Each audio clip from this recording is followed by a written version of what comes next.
Hey everybody, it's Master Gallengeist here, bringing you my review of the movie Dune 2021 on HBO Max. And I really enjoyed this movie. I had seen rumblings and everything of the kind of reviews that were going on, that it was good, but it had some problems. And that's pretty much an accurate assessment, I think.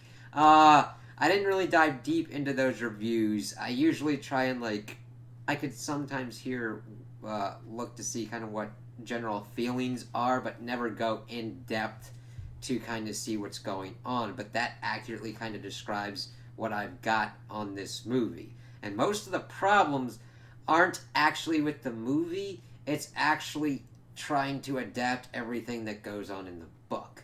So it was good for me that I read the book beforehand to have a clear understanding of what I'm kind of getting into here. But one of the happy things that happened is that I enjoyed this to the point where I'm like, I would have been okay going to the theaters to see this. So if your theaters are pretty good and they've got good rules and everything, and you are lucky enough to not have people with doing annoying things in the theaters, this would definitely be a good one to see in the theaters because of how beautifully it's made.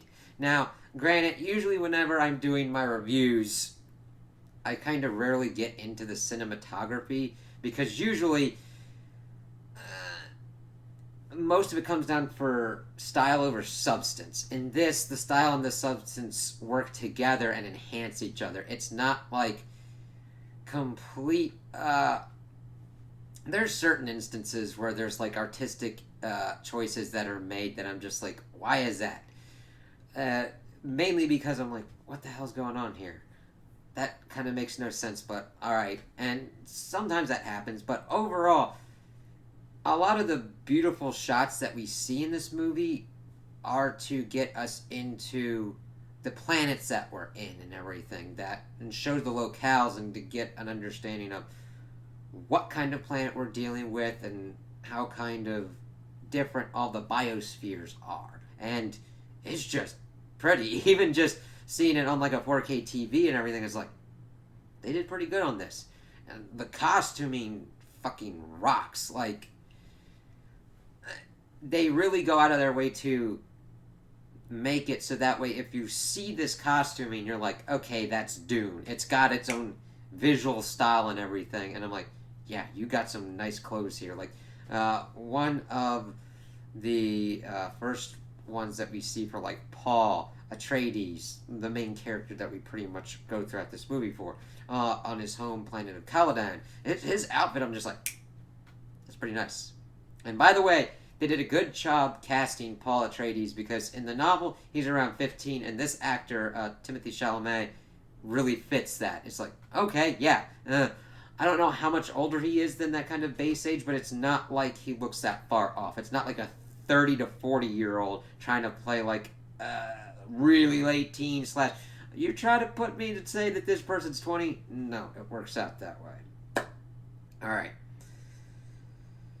But overall, I really enjoyed this movie. There are problems and everything, but it's not completely horrendous problems, though there is a big one at the end that I have a problem with, but that's because I read the book and I don't know why this choice was made. There's some fucky kind of things that don't pan out exactly how they should, related to the book, that I'm like, okay, we kind of need a little bit more. So this movie starts out and we actually get this is going to be weird, but I'm going to have to reference that a lot of the information that we get throughout this movie is info dump. And the thing is, adapting this work, info dumps have to happen. Are these bad info dumps? Not really, because the thing is, there's a lot of moving parts and a lot of lore in this that needs to be referenced, because, there was an appendix in the novel that I'd be like, oh, what the fuck's this? I'd go, I'd look, and I'd get a little history or something like that to help me understand what the fuck's going on. And there's almost certain parts where I'm like, I need a little dude. This movie needs to pause for a minute to a minute and a half to kind of explain some kind of things to get their points across. So that's the adaptation of the material mainly. I'd almost say that even though I like this movie, it would have been better to try and do this as a TV show with movie style budgeting and everything. I know that sounds cost prohibitive and everything, but it's like trying to take the beginning of Game of Thrones, like the first season, and trying to make a 2-hour movie out of it. You're gonna, well, in this case, it's almost 3 hours, but trying to do that is hard as fucking shit. And what we got here is a good attempt. Even though there's stuff that's like, what is this? What is that? So it starts off with a kind of info dump because we kind of have to know what's going on in this universe. So we see that Shawnee, who we will get more information on.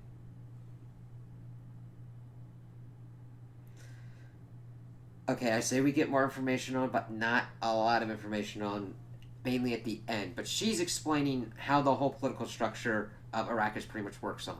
That the Outworlders come, they take their resources, they kill them.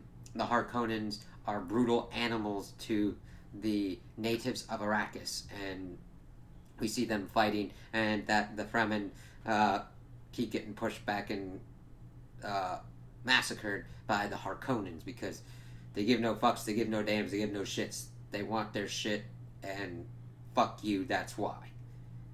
Those are pretty much like the words of House Harkonnen. And I'm pronouncing it how I've mainly heard it. They do pronounce it differently in the movie, so if I pronounce it in a kind of weirder way, I'm sorry. But that's to give us an understanding of what's going on Arrakis. Then we shift over to Caladan, and we learned that political intrigues are afoot. We learned that it is 10,191, which is important because this is an Earth Empire, and they haven't... Oh, not an Earth Empire. It's a human empire that was the disparate people of Earth. So it's like 10,000 years in the future. A lot of shit's gone down. Important things that I am going to at least start to like... I will thread some certain things in the books that kind of explain certain things that the movie doesn't. Such as you're going to see a lot of kind of tech in here, but not really much computers. That's because there's a machine uprising that tried to enslave humans, and the humans pretty much almost got their shit pushed in, but stopped there, and you got essentially a kind of like anti-tech kind of shit, like, you don't make a smart computer.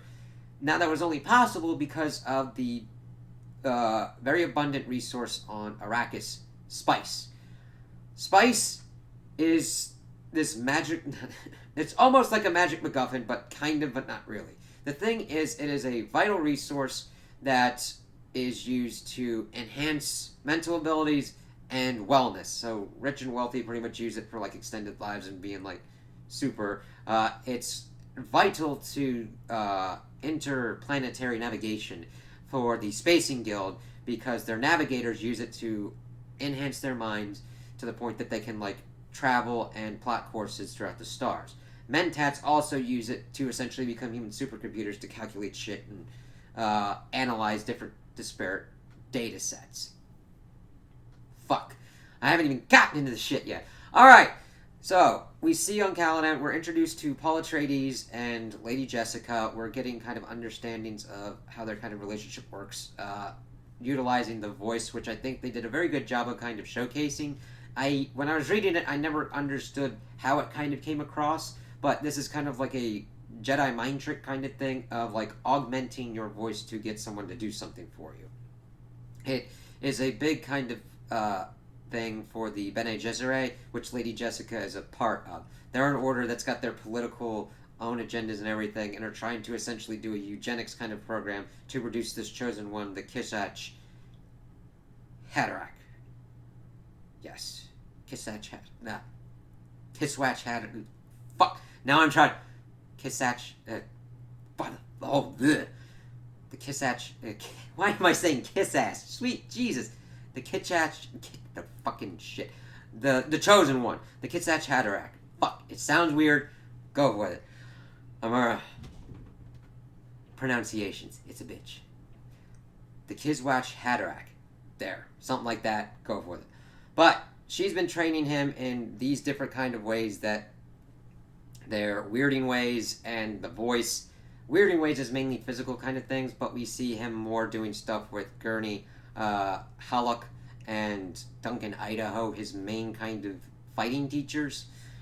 And the thing is, we don't really see much of how her weirding ways are kind of different. The biggest kind of like knock I can give on this movie is the action scenes when we get to them, because it doesn't. The bigger kind of ones don't really accurately portray certain things going on as I think they should. I don't know, but we do see him like doing all this stuff. We see a nice sparring session between Gurney and Paul, because of course Duncan Idaho was on like recon missions getting ready to set them up for Arrakis, because the Emperor decided to take the fiefdom from the Harkonnens and instead installed the Atreides. This is definitely viewed as a slight on the Harkonnens, but there's also the other great houses in contention that look to House Atreides as well. And you could pretty much see from the beginning that it's a kind of trap thing, because there's like somebody to pretty much announce it, that Duke Leto Atreides, played by Oscar Isaac, he's of course doing his thing. I gotta hand it to him. They did very good casting, and all the characters feel like characters. The only downside is it's such an ensemble thing and such a big long thing that you only get certain parts, and sometimes characters just fucking disappear. That's not because they dropped the plot or anything, but because there's so much ground to cover that they literally disappear for certain instances. It's like, alright. So, he, of course, uses his signet to signify that everything's going right. We also see that training sequence with Gurney and Paul to essentially get us an understanding of how fighting at least works in certain instances where they've got shielded things, which is an important bit that should have been brought back up at the end of the movie, because we see how Paul works and how fighting against a shielded opponent is different than fighting an unshielded opponent. I.e., where if you have a sword and you're going, normally if you're going for a killing move, you go as fast as possible into a vital area. Whereas when you're fighting a shielded opponent, you would go and do your, you'd have to move at a slower kind of speed to penetrate the shield in order to deliver the killing blow. That affects Paul's fighting style at the end, and it's really weird because it's in the beginning of the movie, and then you've got to kind of remember that, even though they kind of reference it, but kind of don't. Fuck. So, they're dealing with that. And one of the important envoys sent along to, of course, get this process going on is the Reverend Mother Gaius Helen Mohaim. And she decides to test Paul because he has told Lady Jessica that he's been having visions. And like, all right, we'll kind of deal with this. She, of course, throws shit Lady Jessica's way because she was supposed to have a daughter and not have a son. Pretty much trying to bring on her hubris that she was trying to, of course, birth the chosen one. And I gotta hand it to the actress that's Lady Jessica. It's really kind of weird because you'd probably be like, why do we keep showing this woman kind of emotionally breaking down and then just recollecting herself? Because we don't really, most of those moments in the book, she's shown to be poised and in control, and then when she's trying to figure out certain things, that's when she kind of lets her guard down and everything. So it's not just be like, she's a hysterical woman. It's mainly like, she is afraid that her son is going to get killed. And then all these other things, and she's got to immediately switch. It's to show the strength of her character and who she is and the strength of her training from the order that she's from. And we see the Gom Jabbar where, of course, she's like, put your right hand in the box, and if you remove it, you die, poison needle kind of thing. And he can't make any noise and all that, and then he starts seeing some other kind of stuff, and I think that she can feel it or whatnot. I'm like, okay. And it's mainly a kind of test to make sure you're not an animal and that you're not a machine. That you do have human emotions and that you are human and can control those kind of things. Though, granted, with how the Harkonnens are, this kind of thing, well, granted, you probably don't do that much to them because it'll probably fucking cut your head off, but the Bene Gesserit have also messed around with the Harkonnens as well. That happens later on, not even in this movie. There's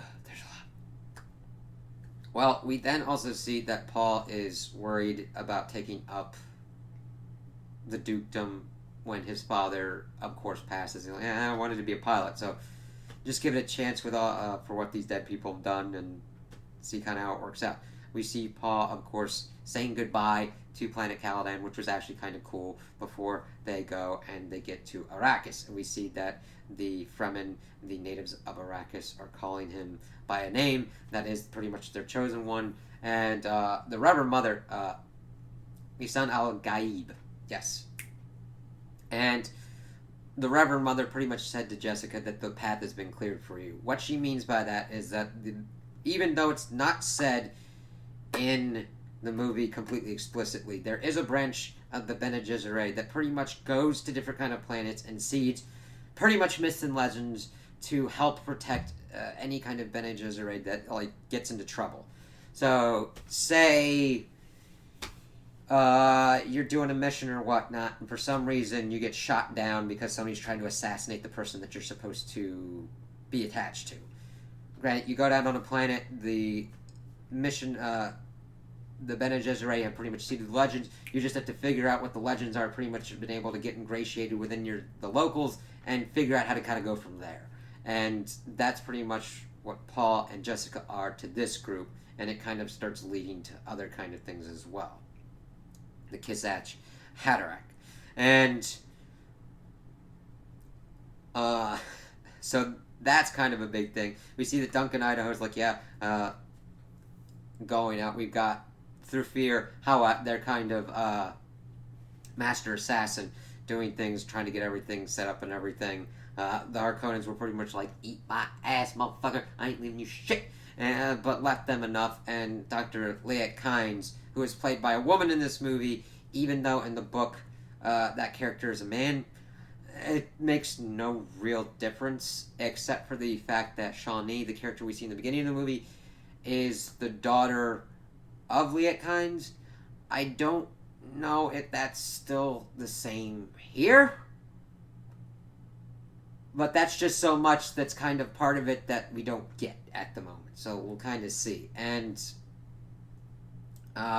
she does a good job. Granted, there's not much for her character to do other than get kind of reconfigured and die in kind of a little bit of a different way, but it's still serviceable. So they're trying to figure out kind of what's going on. Paul has an assassination attempt tried on him, and through fear's like, I quit, man. I failed. Your son almost got killed. He's like, no. If you want to satisfy your honor, you find how they fucking did this, and we kind of correct this shit. It's like, you made a mistake. That's cool. But that's a big kind of thing. That is the difference between Leto Atreides and Baron Harkonnen. You make a mistake with Baron Harkonnen, he's gonna fucking extract it from your ass. Either by swift kill, whatever way he wants. Leto is a different kind of one. It's an interesting kind of duality of showing how this kind of like feudalistic system works. You got your bad side with like Baron Harkonnen and the good side with Leto Atreides, who trusts his men, who does not fuck them over. He has their undying loyalty. They all die pretty much for his ass, and he dies for them. It's that thing. It's like, oh great, it's good bosses and good employees. Everybody's good all around. It's like, yeah, okay, and it's not a corporate Kool-Aid kind of thing. He follows through on his shit, and they follow through on their shit. And they're trying to figure that all out. We see that Liet Kynes helps to take out Duke Leto to see what's going on, because usually they go and they get the spice kind of at night, so that way they have the minimal amount of heat and maximum amount of time to kind of like get the spice. Now for some reason they're doing this one during the day, and then like a sandworm's coming at their ass. It's like, shit. And we see that some of the stuff is sabotage, but Liet Kynes is like, nope. We find out later that it's essentially under the orders of the Emperor to pretty much get Leto into a position to get destroyed. So she's under orders by the Emperor to pretty much fuck them over, because normally a judge of the change would have been like, that ain't cool. But we see the kind of corruption that's going on. Unless the Emperor wants that corruption to happen. Well, we see that Paul is then exposed to the spice, which starts exacerbating his visions and him seeing all different kinds of things clear for the future. I do like that they kind of showed that. I wish that they had been a little bit better of showing the fluidity of it, though they do show that like some of the stuff that he'd see changes. He first thought he wanted to come with Duncan Idaho at the beginning because he thought he was going to die without him, and because of his visions. Then he starts seeing different kind of stuff and trying to figure out that kind of future sight. And they're able to save all the people before the sandworm's able to eat and destroy the equipment. They're trying to figure out everything. We see Dr. Yue, who is an important character, like looking over Paul, and we start seeing that there's all different kinds of languages. He starts speaking Mandarin. We see that there's even different kind of languages in between different kinds of houses and stuff. It's like, oh, okay, let's kind of see how this works. We see that the Baron is getting ready to figure out what his plan is and play. We see that the Reverend Mother goes to him and pretty much says, hey, you got the Sardukar, the elite troops of the Emperor will give them to you to take this shit out and do this. And they do it in a place to pretty much hide it and keep it secret. Sardukar? Yeah. And we then see one of the weird kind of things, because we've seen Getty Prime as well, to see how the Baron kind of lives. We then see where they're from, which was an interesting kind of take because we didn't really see that in the book. But it was just, this is where one of the artistic things kind of happens that, it's not bad, but it's like we see the troops being like marked with blood, and like, it was really kind of fast. These like people, like strapped to things, and they were getting blood from it, and it was like, what the fuck's going on with that? And this like kind of religious kind of chant, it's kind of a prison planet used to create harsh-ass conditions to make superior warriors. Well, Duke Leto Atreides wanted to get the desert power as the Fremen and get them on his side because of how harsh living on Arrakis is with water and everything. We get this one kind of gardener talking to Paul about how much water these date trees take, and he's like immediately like, wow, that could give water to 5 people? Give that water to the people. But yet he's like, no, this is important because we're trying to terraform this to be a better kind of system. So it's like, oh, okay, seeing how that kind of works. Water is important on Arrakis. Again, I'm going to be bringing that back up at the end. So we then see that Dr. Yue is the one to betray and sets everything kind of up, and we see the destruction as the Harkonnens and the Sardukar pop up and start killing people.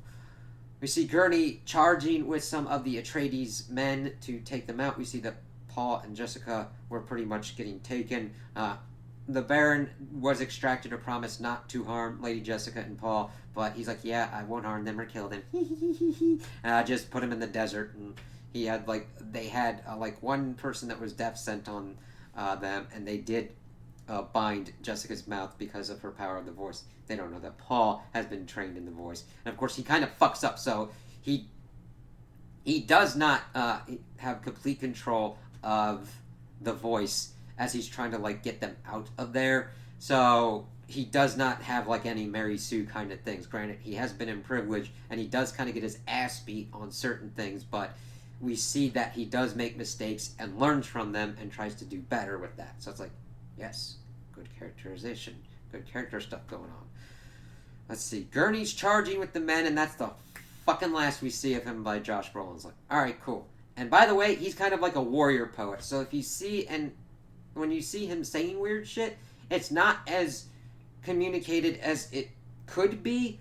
I don't need complete hand-holding. And the thing is, they do drop enough stuff of him kind of dropping weird kind of, poetic lines. It's, they did have to also drop his ballast set for his musician kind of stuff, so I know you gotta scale back certain things and everything. It's just like, holy shit. Again, I don't mind having the audience need to figure some stuff out, but certain things you need to kind of put in or kind of give shit so that way we can at least latch on and get to that conclusion ourselves. You can't tell me that this equation's answer is 22 and not give me any kind of reason of how to get there and just be like, alright. Duncan Idaho, of course, tries to do some shit, and he at least survives the initial attack. Thufir does as well, but I don't remember seeing him much after certain events. I actually don't know what the fuck happened to him in the movie. Yeah, but they're able to escape. Duke Leto is captured by Dr. Yue, and the thing is, he does not want to betray the Duke, really.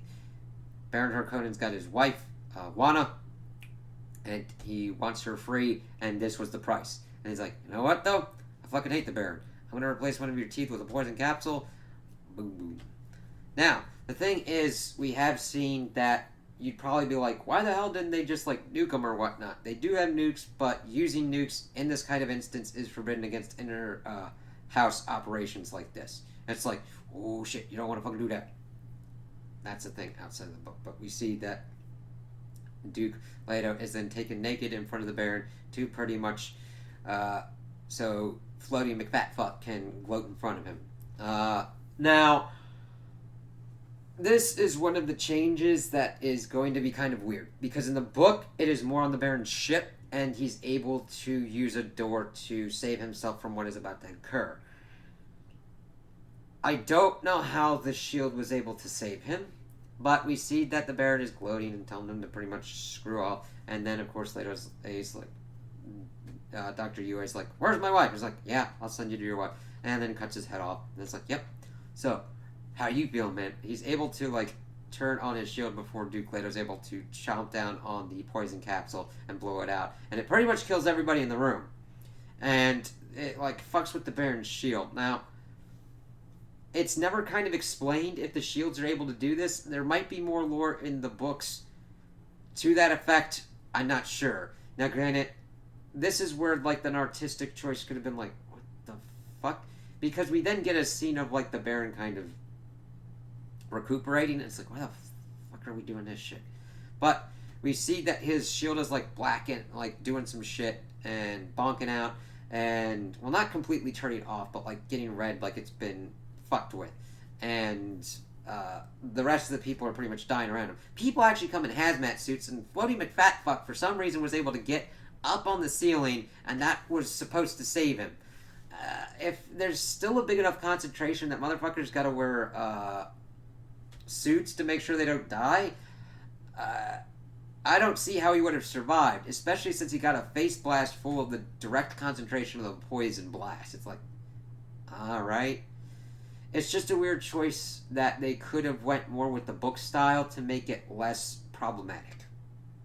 Because then we see that he's talking with Raban, who's played by the actor that plays Drax in Guardians of the Galaxy.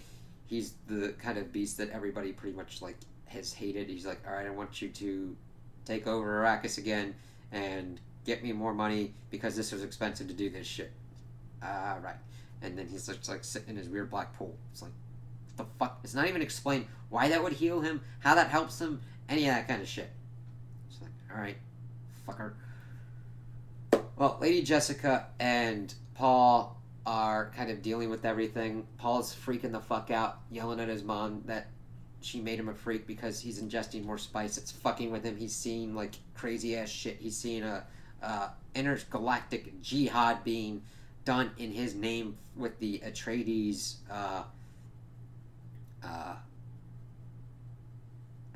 banner and everything.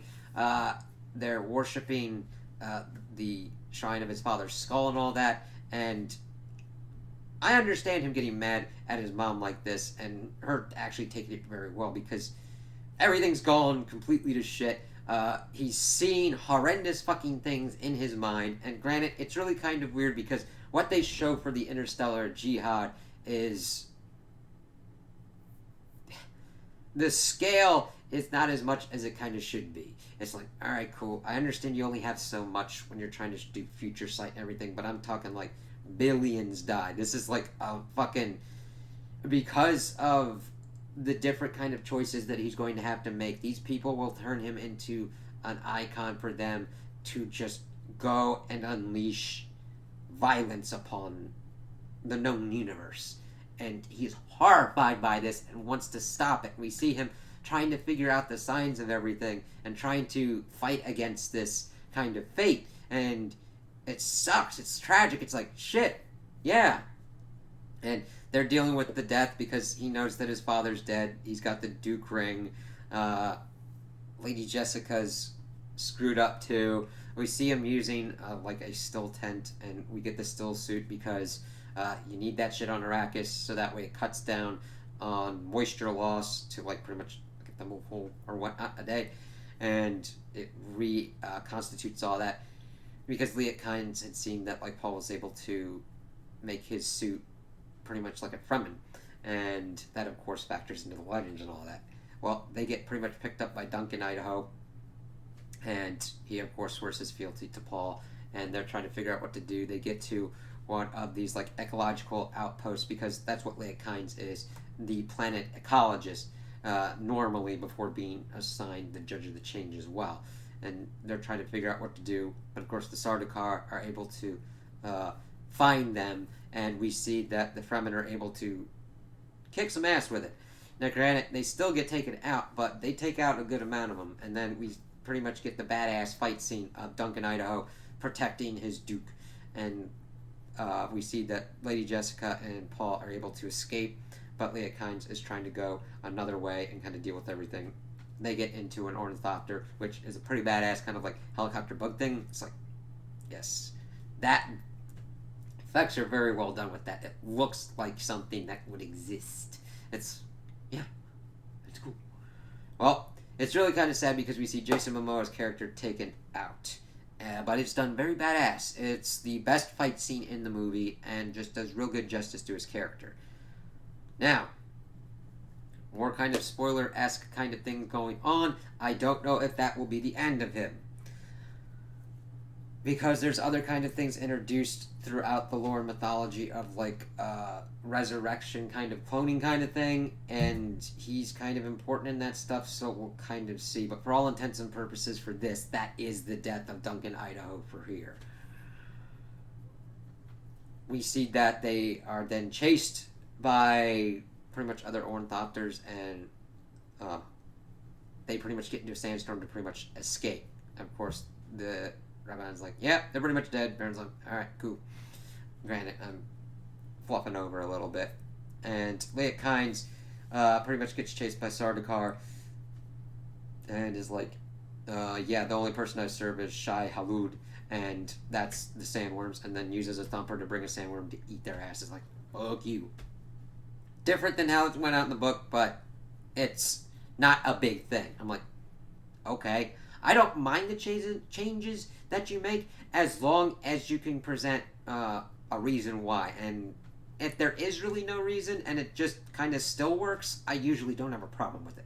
I'm just trying to figure out what's going on here. I'm like, did you just want people to be eaten by a sandworm? If that's the case, I'm alright with it. And I'm just trying to figure that out. Because otherwise, they pretty much just let Kynes wander the desert without a still suit. Get over a kind of like dangerous pack of sand, and then get like eaten by sandworm as well. Kind of same, kind of different. Yeah. Well, Paul decides to pretty much essentially trust in the Force kind of thing. Granted, I understand that Dune came out before, but I'm just making kind of fun of it, of just like going with the flow kind of thing.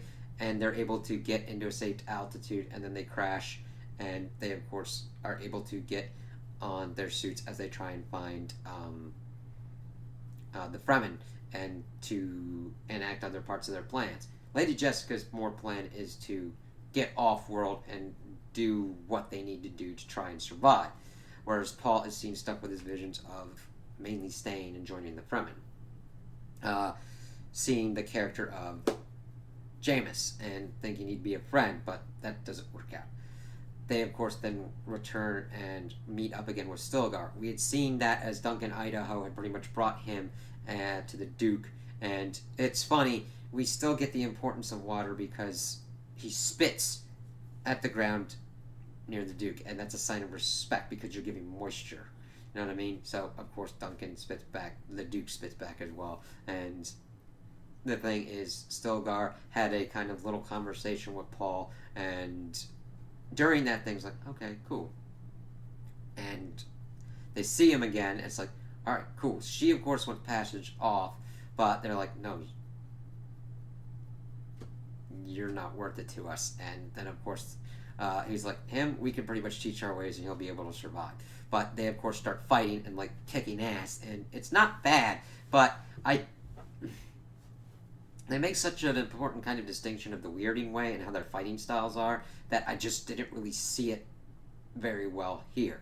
Them being able to take on Fremen like this is a testament to their skills. It just doesn't seem any different than how anything else kind of happened. But we see Paul pretty much get into like a position with a pistol to like make sure that his mother's covered. His mother has pretty much still got in a death kind of position. Like, yeah, oh, you should have told me you were like a witch, a Bene Gesserit, a weirding woman. Yeah, okay, you're good. And Paul was able to also use his prescience to learn that his mother was pregnant with his sister. She barely even knew. That's an important part because that's going to come up because he had also seen her with the blue eyes and everything. That becomes important later on. But this sets up Jamis, and instead of being a friend, he's like, she beat you, and our ways are like, if you're not strong enough to lead, fuck you. And pretty much wanted to fight her, and instead, since she's like a wise woman to them, the champion of Paul, so they get into kind of a death fight for this. And we see that Paul did have a little conversation with Shawnee before, because she's like, yeah, I wouldn't let you hurt my friends, as she was the one kind of like getting ready to take him down during the whole kind of kerfuffle. And she's like, yeah, you chose the hardest way to come up, let me show you down. And she also gives him a crysknife, as we had seen before with the Fremen native that had given it to Lady Jessica. This was like her great aunt's, and it'd be an honor for you to die holding it and all that. And we see that he salutes, and this fight isn't really that good. They do tell us some stuff of that, like, he thinks that Paul's playing with him. However, he's also trying to augment his style because they're fighting unshielded. And it's not as well understood with that because of, like, the slowness and all that. And Stilgar's like, yeah, this is a fight to the death. You're going to have to kill him. And Lady Jessica's like, he hasn't killed anyone before. And he decides to then do it. It's like, there's no way out of this. Stabs him down, and then they pretty much converge on him to pretty much get his moisture. However, this is where one of the biggest kind of things that I have a problem with occurs.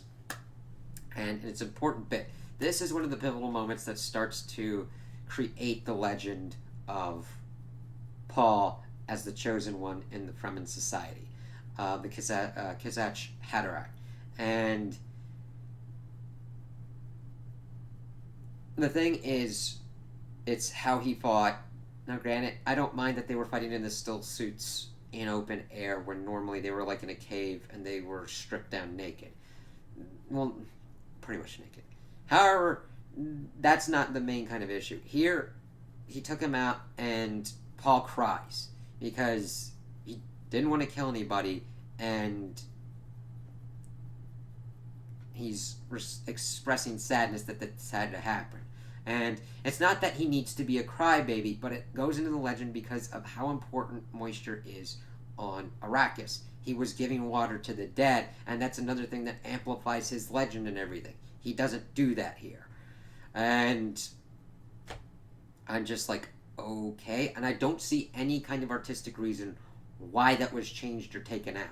Now, normally you would be like, that's a kind of small kind of thing, but we have been shown the importance of water and the importance of this legend building towards the eventuality of this intergalactic jihad. And that is a kind of important thing. It's a big thing in a society that prizes water as it does. So I don't know why they did that and made that change. But then we see they're going to take him to the Fremen village that they got, to the Sech, and that Shawnee says that this is only the beginning, and that's where the movie ends. Pretty much at the end, it is a nice ending point, because I don't know where else you'd really do it. It's the end of kind of like Paul Atreides' story of what has happened with the loss and everything that he is, and the actual beginning of him becoming the chosen one for the Fremen society and becoming more important on the galactic world stage of building what's going to be going on. We see him in this kind of thing where he's fighting in this Fremen armor that's I never saw or really kind of thought was alluded to in the book, but it's pretty kind of cool. I'm like, okay, that's kind of awesome, as we see that his eyes will eventually become blue because of the spice intake that he'll have. So overall, I enjoyed the movie. There were weird kind of choices that would pop up every now and then that I'm like, I don't know why you do this, especially the ending, because I'm like, okay, this is supposed to be like this fight that is supposed to launch his legend. Now, granted, I understand that usually fights that have launched legends like Hector versus Achilles in the War of Troy, fucking Heracles in his labors, any kind of mythological fight probably was like two dudes or like whoever's like involved in it doing some kind of weird drag out kind of thing to whatnot, and it's usually never as like epic or whatnot as going on, but it's just like it wasn't that well done to like draw me in action wise. I'm just like, alright, yeah, it's a kind of knife fight, and it just didn't get me excited. I'm like, alright, well, nothing like a John Wick one or kind of like Lord of the Rings, any kind of like action kind of scene that kind of like draws me in. John Wick's the one I go to because, well, granted, it's mainly the most recent, but also one of the most well done. Or like watching Cap go up against Thanos or wielding Mjolnir. That's a fucking like, whoa, you know what I mean? Like, yeah, even though that would probably get mythologized to like insane degree in the MCU's actual universe, it still lived up to that kind of deal.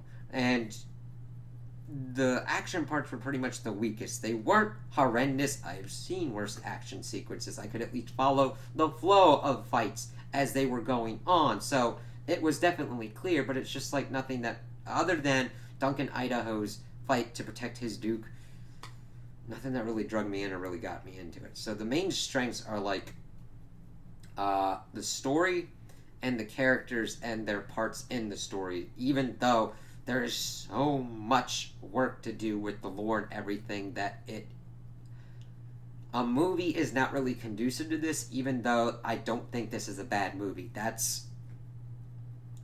I mainly criticize the choice of medium, where I think that a TV show would be better to do this, to essentially make sure that you've got all the lore and everything going on that you need to.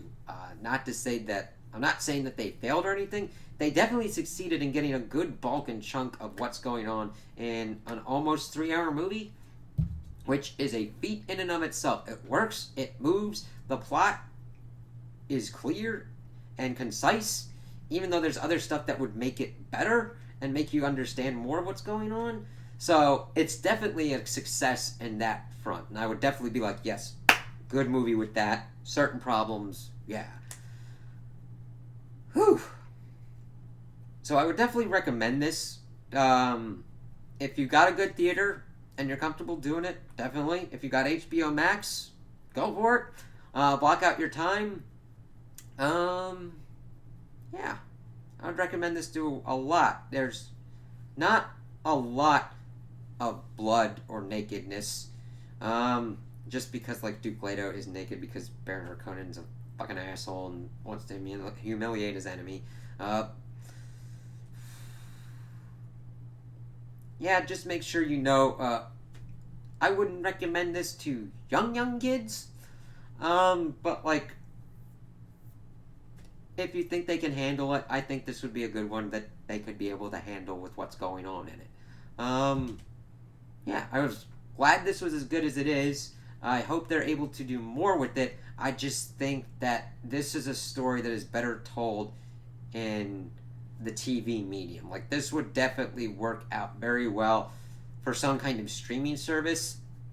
You give it the budget to be done and everything, and it'll work out. Not to say that this movie portion of it will fail. It's just they're going to have to do a lot of other work and potentially even be like, all right, here's this kind of thing to deal with that. Here's this kind of movie or this kind of like, if they